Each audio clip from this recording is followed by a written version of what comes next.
Thank you very much, Jay, for joining us for this Instagram live session. What you shared such incredible insights with us on Facebook. Guys, if you haven't seen that live, please go and watch the Facebook live as well. It's on Jay's page and my page as well. And he shared some really profound insights from his new book, the debut book, Think Like a Monk.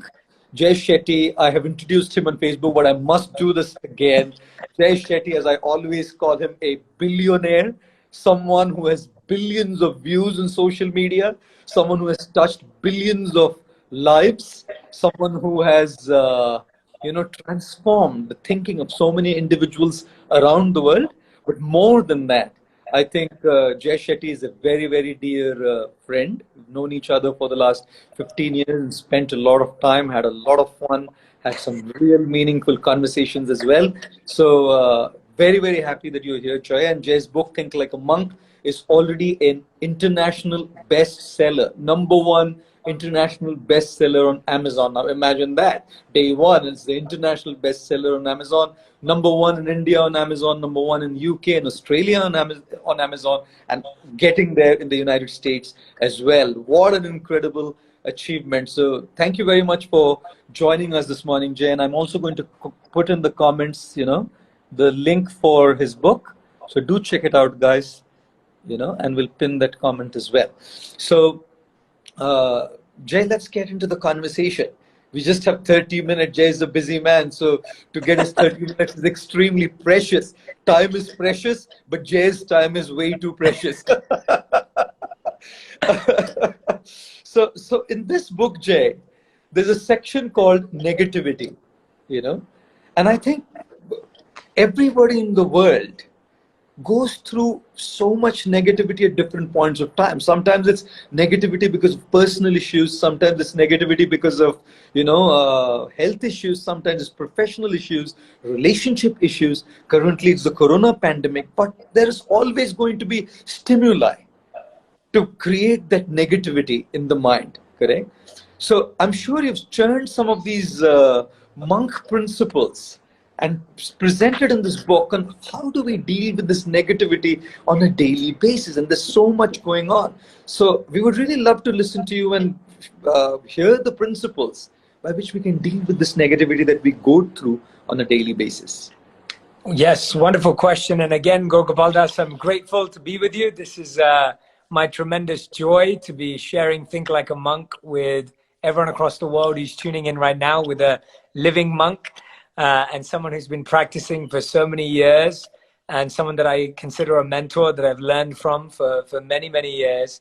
And yes, in regards to the negativity question, one of the things I remember learning in the ashram was the understanding that there will always be ups and downs, that there will always be highs and lows. There will always be the best moments in our life, and there will always be the lowest moments in our life. Correct. And those will continue to cycle, they'll continue to go on. But one of the things that we need to do is to keep perspective of what is important and what is not important. And it's really interesting that in times when negativity gets really overwhelming, we get distracted from the real priorities of life. We get distracted from the things that really help us. So I'll give an example. We're all surrounded by uncertainty, and we know that that's normal. So why not create some certainty in our lives through our daily practices and our daily rituals? Correct. When you have your daily practices and your daily rituals, you create a sense of certainty, which starts your day off with a shield, with a feeling of protection, with your armor on. So a good example is that I read a study that said that, let's think about monks and let's think about what was the first thing we saw in the morning. The first thing that you would see would potentially be a prayer that inspired you. Or it would be a mantra that inspired you, or it would be a quote that inspired you into the wisdom of the divine, the wisdom of self-growth and personal reflection.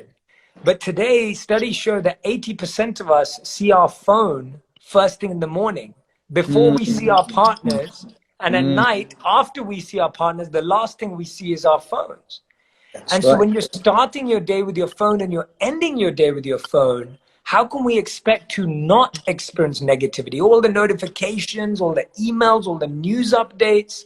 So we are programming our day to begin with negativity and end with negativity. Yes. When we can actually program our minds with positivity and power and wisdom by starting our days of looking at a quote, hearing a podcast that we're inspired by, starting it off with a beautiful picture, an image that brings joy to our lives. These are better ways to start and end our days. Well, thank you so much for that incredible input, Jay.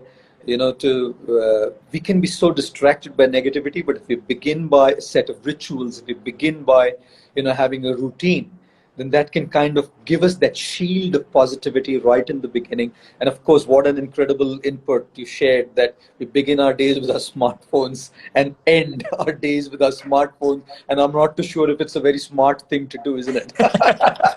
Absolutely. Absolutely. 100%. Doesn't look like it's a very smart thing to do. Ladies and gentlemen, please do press that like button and that love button, as Jay says. I don't say that ever. I don't say that ever, but in the presence of Jay, I must say, please press the love button, please press the like button, and press the share button. The share button. Yes, I was going to say that. I was going to say that. Press the share button so that many more can get benefited from this conversation that Jay is sharing with us. So thank you very much for that incredible input, Jay. Jay, you've been incredible and amazing all the time. Your insights, your wisdom is just so transformational and so practical. I think the one thing that you really do so well is break things down. There is the principle, but that principle is abstract. And most people really don't know how to put that abstract principle into practice. So when you break it down into blocks and steps, it becomes so easy for people to practice that, isn't it?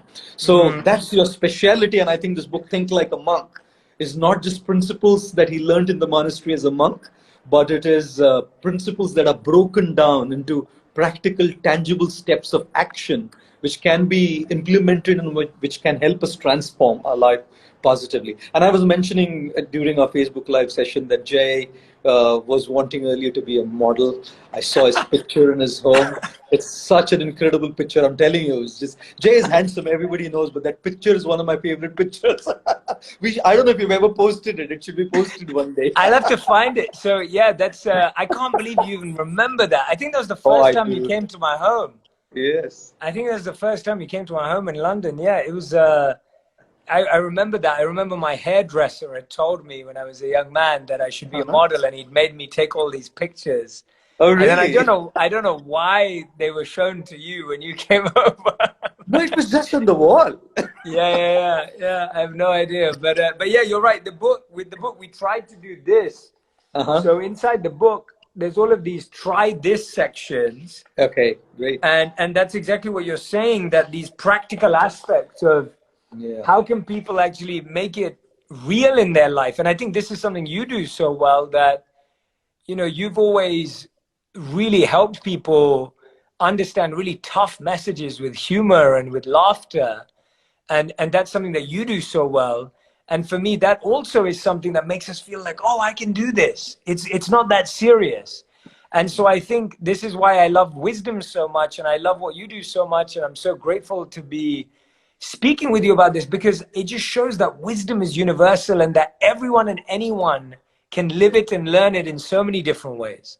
Absolutely. Thank you. But from model to role model, Jay. I'm going to keep saying that, from model to role model. Not to say that you're not a model now. You look great and you have such a great charisma and personality, but more than a model, you're a role model, But picking up from the humor part, Jay, you were mentioning about how, the humorous side, the funny side of spirituality or of wisdom, you can have the funny side, yet you can also be very deep and grave in your life, in your own practice of wisdom.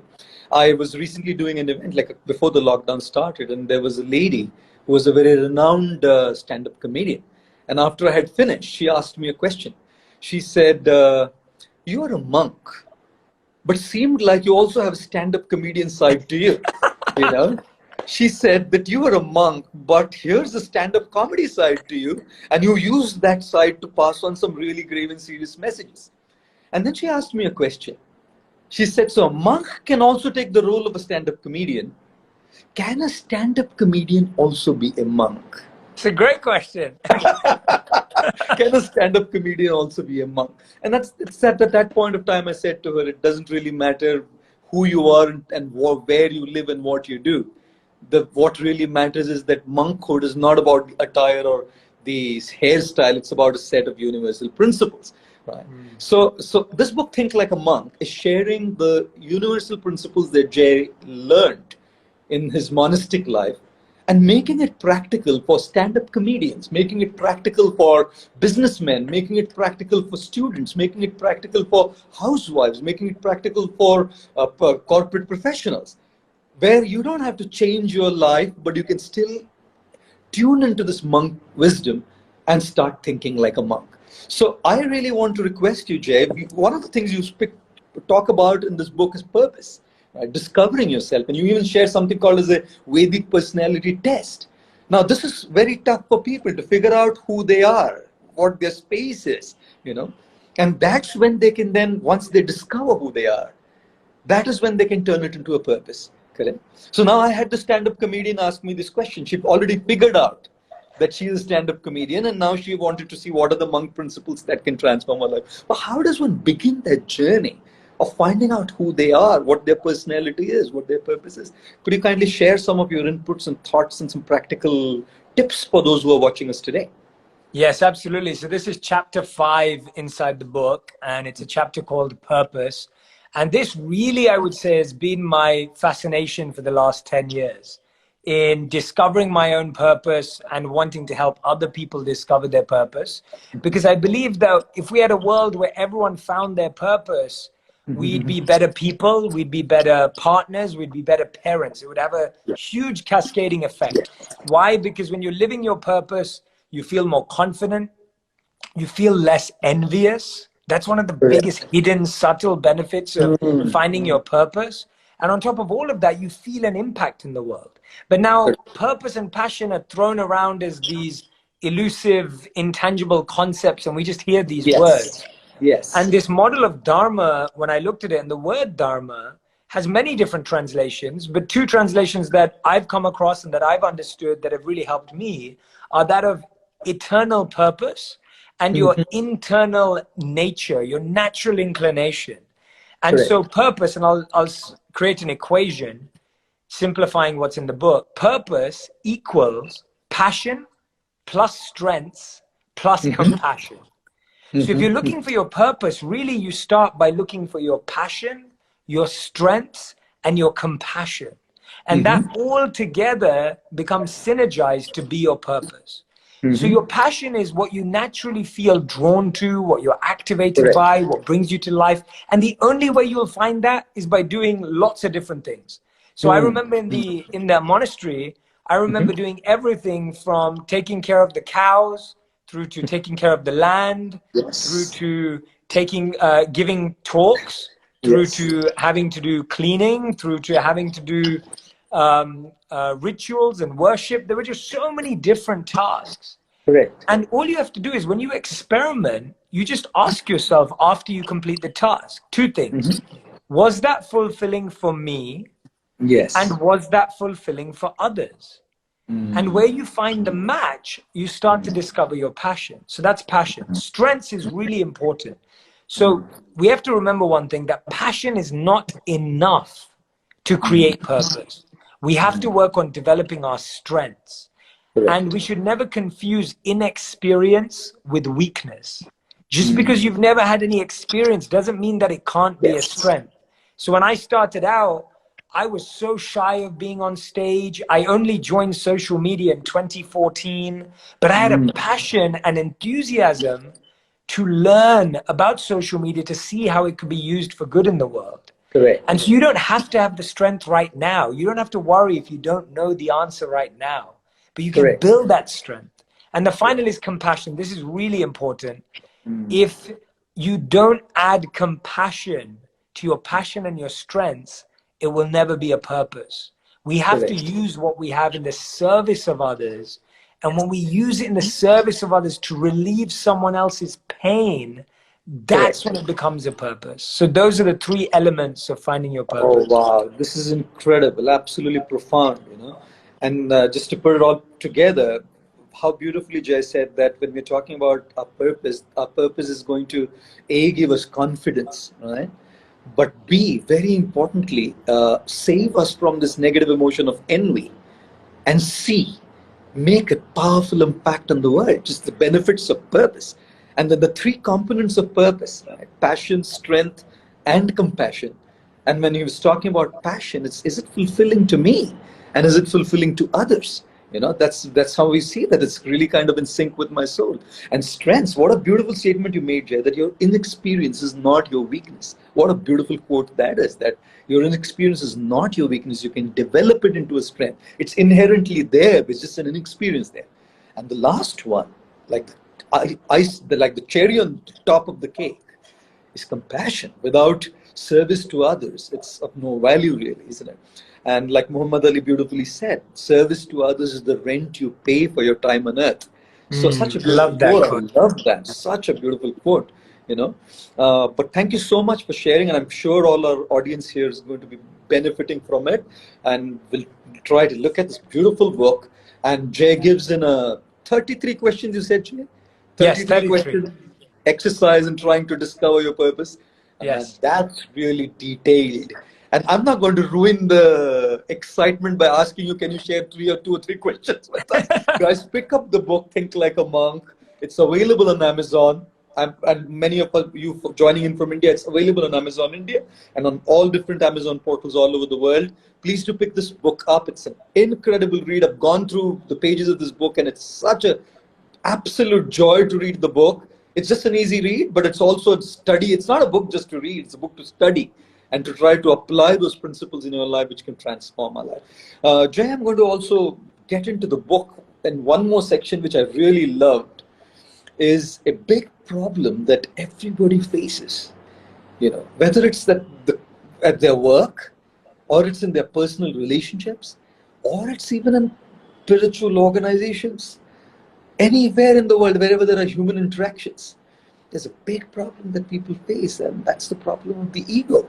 You know, a big section of this book, a large section of this book is dedicated to ego. And it's so easy to say that cliched line, you know, edge the E out and let it go. We've all used that line so much when we talk, isn't it? Edge the E out and let it go. Sounds so easy. When we actually start dealing with it, becomes so difficult. Relationships, there's so many issues that come out of ego. You know, professional conflicts, global rivalries spring from the ego. And I read that even the first part of this section of the ego section, you were talking about vinaya or humility as the antidote to ego. Now, how do you think people practice humility? Just so hardwired, isn't it? So conditioned to this ego. How does one bring in that element of humility? Because humility is transformational and satisfying. I really love that section. So could you kindly throw some light on that part, Jay? Yeah, thank you. So ego is really smart because it does one of two things. It either makes you believe that you're the best at everything, or it flips it and makes you believe you're the worst at everything. Correct. And so ego tricks us into both being the best or being the worst, the lowest of the lowest or the highest of the highest. We don't find the balance. And in reality, all of us are good at some things and we're bad at some things. In reality, all of us have strengths and we have weaknesses, and we have pros and we have cons. And so we have to find those. And ego actually creates a sense of feeling like if we know everything, we think that that's a strength, but it's a trick of the ego, where actually it becomes our biggest weakness, because now we no longer ask good questions. We no longer allow ourselves to learn new things. And this is one thing that I found with when we practice humility, it's something that we aspire for. It's not something that we expect that we will have tomorrow. And there's a beautiful story about Benjamin Franklin and his 13 precepts, which I absolutely love.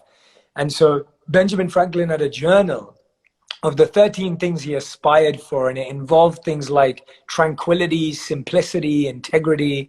And he was open and honest. He said sometimes he failed. and he made mistakes. Sometimes he ate too much, he drank too much, sometimes he spent too much money, he said. But when he was dying on his deathbed, they asked him which was the precept he didn't achieve. And he said it was the 13th one. And they said, which one was that? And he said, humility.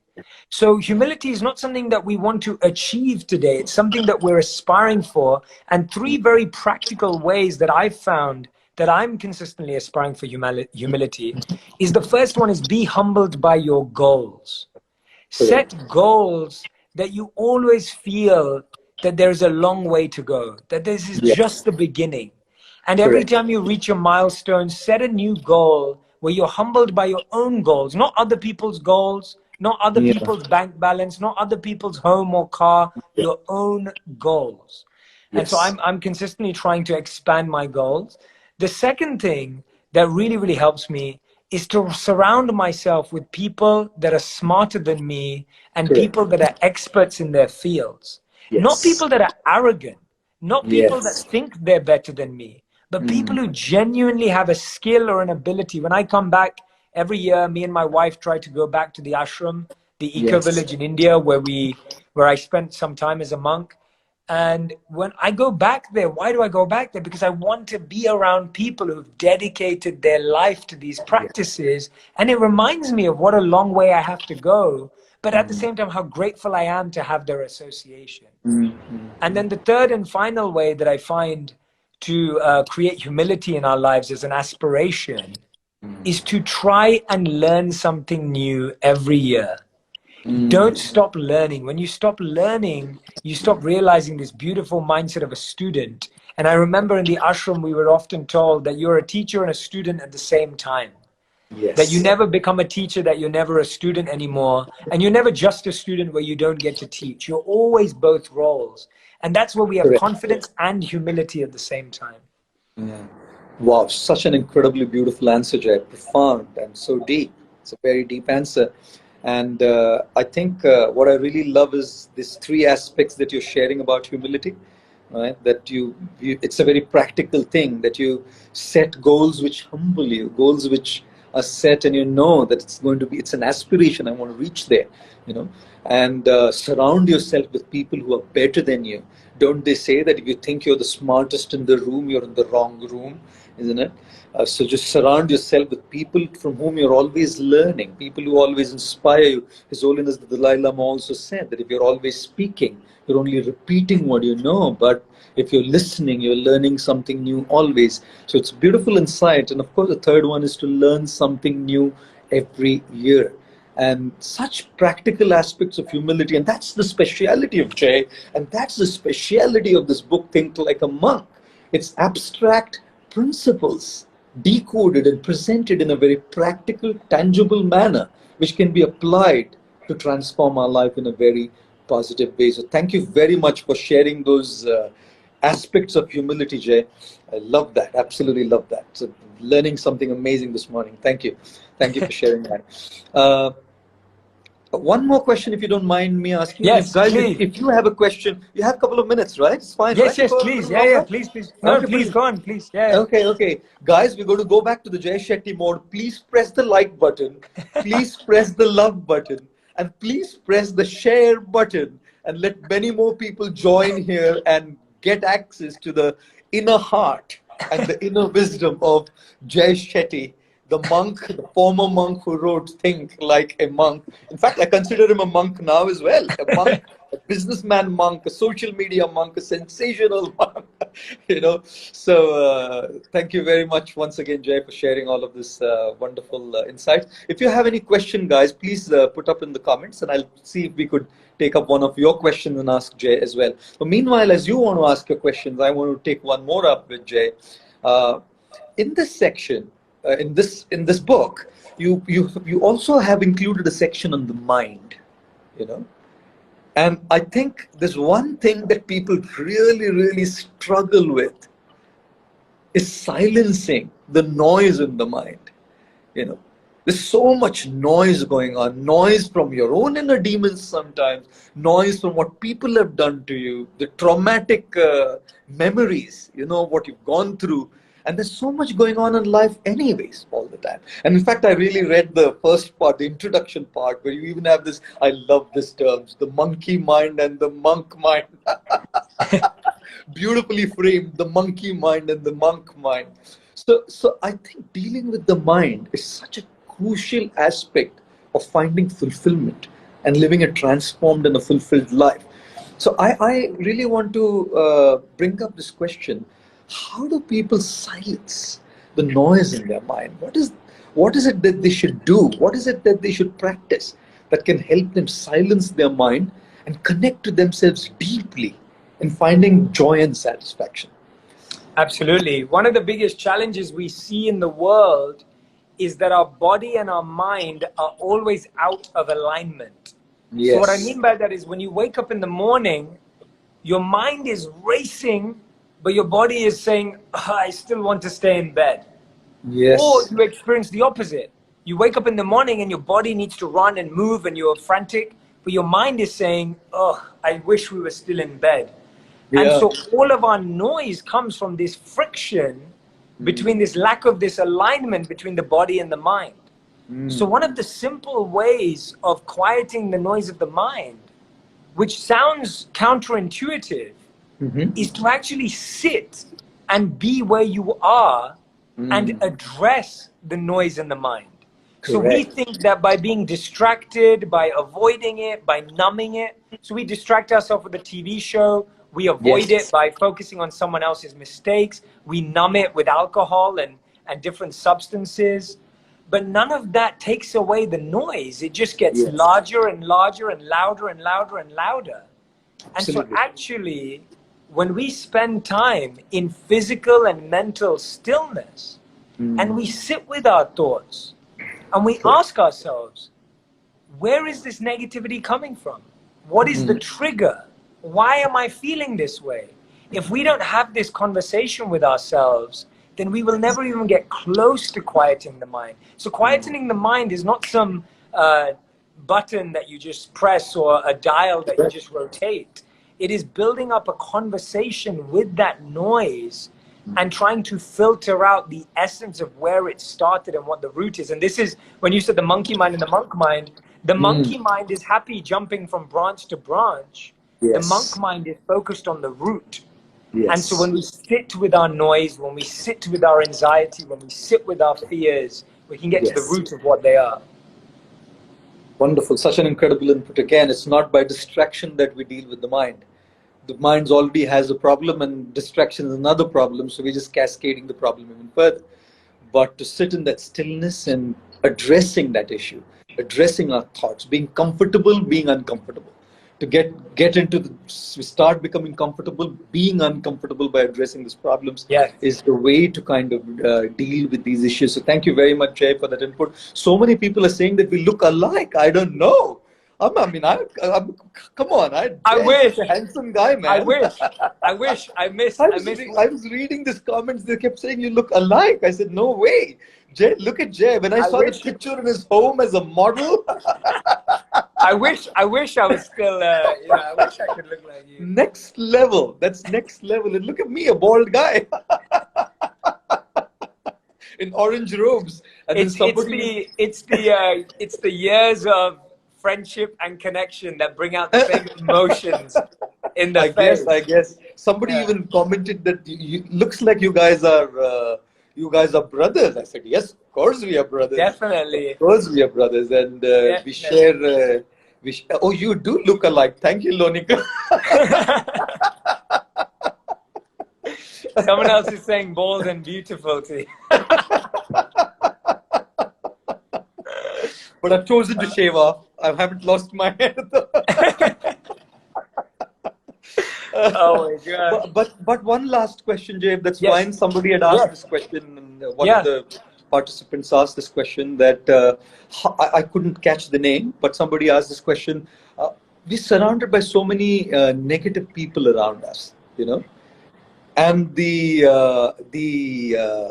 presence of negative people who are very toxic can dampen our resolve to live rightly, can dampen our enthusiasm to do things right. Because when you're just surrounded by people who just kind of, suck out your mental energy and your mental peace, and it's just hard. It's just absolutely hard to continue on the way you want to. So somebody asked this question: how does one deal with negative people around you? So Yes. you can kindly answer the question. I'm sure whoever asked would be benefited by that. Yes, absolutely. So one thing I've learned in at least my life is that you will never change or stop negative people. That is something that someone has to do Correct. for themselves. And also we should remember that no one is a negative person. They've just become conditioned with negative habits. People Correct. inherently are full of goodness and Correct. full of power and full of beauty, but unfortunately, because of our experiences, we Yes. become negative for a period of time. True. And so we can't change them, we can't change people, we can't transform who they are, but we can transform the amount of time and energy we spend with people who bring us down and people who bring us up. And in the book, I talk about this as the 75-25 rule. That 75% of your life, spend it with people who lift you up. So Correct. you won't be able to remove the 5 people in your life, the 10 people in your life that bring you down. Yes. But why not have 30 people in your life that lift you Absolutely. up? Why not have people that are so impactful and powerful that they can drive you? That is something you can control. And again, Yes. we shift, just as Stephen Covey would say, of shifting from what you can't control to what you can control. What you can Yes. control is how many powerful, positive, and enlightened people are you choosing to spend time with in your time that is of your choice. Correct, correct. Thank you very much for that answer again. If you can't, you just vibrate higher by choosing to the 75% and just vibrate higher so that this doesn't affect you as much. But somebody commented there saying, what if those people are your family members and relatives with whom you have to spend 75% of your time? If you were to choose to, if it's your friends, if it's colleagues at work, you can still choose that. But when it comes to family, relatives, people who are very close, and they are really negative and toxic, how does one deal with that situation? So this probably could be one of the last questions. I know, Jay, you have a busy schedule. And by the way, guys, it's night for him. Just getting close to 10 o'clock now? Yeah, it's 9:07. It's 9:07. 9:07. I've nearly been awake for 24 hours today because I woke up at 12 midnight to do an interview with Good Morning Britain, and then we did the Oh Today my Show in goodness. America. And it's been amazing. It's been an incredible day. This is the last thing I'm doing today. Cloud 9. It's a good question. It is a good question. And in that regard, we have to realize that negativity only is allowed in if we open the door. Correct. If someone's knocking at the door of your house and you don't think that they're the right person for you, you won't open the door. And similarly, there can be a lot of negativity, and there's certain level of just being closed off and letting that message hit the door, knock on the door, and then drop to the floor. And there needs to be a sense of resilience that we develop, where in our sense at home, when we have that, there's a beautiful analogy I remember from the Gita of the turtle that withdraws its limbs and hides in the shell. Correct. And this turtle lives in that way because when it's scared or wants to protect itself, it withdraws its limbs. And when it's in a safe space, it extends its limbs. So it may be that in your home or work environment, we need to just close the door so we don't allow it to enter. Correct. But then when we go out and we're around those 25% of people that are positive, are empowering, we completely allow ourselves to open to take it all in.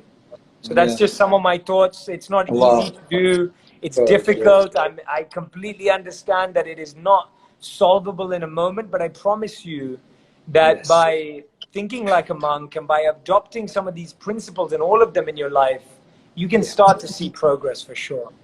Yeah, wow, that's a beautiful answer. Again, I always say also that, when you have a ship in the ocean, the ship cannot sink unless the water enters in. Yes. And the water only enters in if there's a hole in the ship. Yes. So if there's a hole in the ship, it's all the water is going to just gush inside and the ship will sink. So whether we sink or we swim, Depends on whether we allow the water to enter into the ship or not. How does one seal that hole though? So that's exactly what Think Like a Monk is. Right?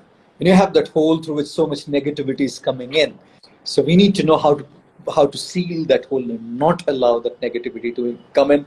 And Jay Shetty's debut book, Think Like a Monk, which is already an international bestseller, #1 on Amazon internationally, gives us such incredible principles, such incredible tangible practical steps which are broken down to apply those principles, and for sure woven through beautiful episodes and stories and anecdotes of his own life. It is an absolutely amazing read, and I can say for sure with hand on my heart, it is a must read, guys. So if you haven't ordered it yet, please do order this book right away and tune in to the wisdom that Jay Shetty is sharing. I'm really sorry, I have never done the pin comment thing until now. I tried pinning and I put in the comments and I tried pinning it, but I couldn't do it. I'm not so technically astute yet. But what I'm going to do is, after this session is over, I'm going to pin this up. So do look at it and bring this book in your home, bring this book in your heart, and I can promise you that this book will definitely transform the way you think. You will start thinking like a monk and transform your life without having to be a monk in your attire, without having to be a monk in where you live, and without having to be a monk in what you do. But I must say, Jay Shetty is such an amazing friend, such an amazing human being, so genuine. Every single word that he's spoken, I have had the opportunities to witness what he has spoken in action in his own life. So this is not just some words, but this is his wisdom, his experience, his realization that have been churned into these words, which have so much power and so much potency. It'll definitely change your life. Jay, I know we must allow you to rest a little bit. It's been more coming close to 21 hours now, I guess. 21 hours where you've just been on and on, giving yourself so much. But I think you've given so much to everybody. I think it's important that we give you some time not to rest. We would just love to talk to you all the time, but we must allow you to rest as well. We wish you all the very best, that the book just goes all over the place and transforms the world. But I must say, after having read it, you've just absolutely nailed it, Jay. It's incredible. It's just an incredible read. Guys, do pick it up, and thank you so much once again, Jay, for spending this time, your valuable time with us and inspiring all who are here for this Instagram live session. This session will be on our Instagram page as well. I'm sure Jay will probably save it as well. Yes.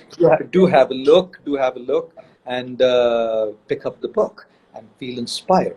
Jay, wish you a very good night whenever it begins for you to rest. Thank you. And all of you in America, wish you a good night. All in India here and other parts of the world, have a great day ahead.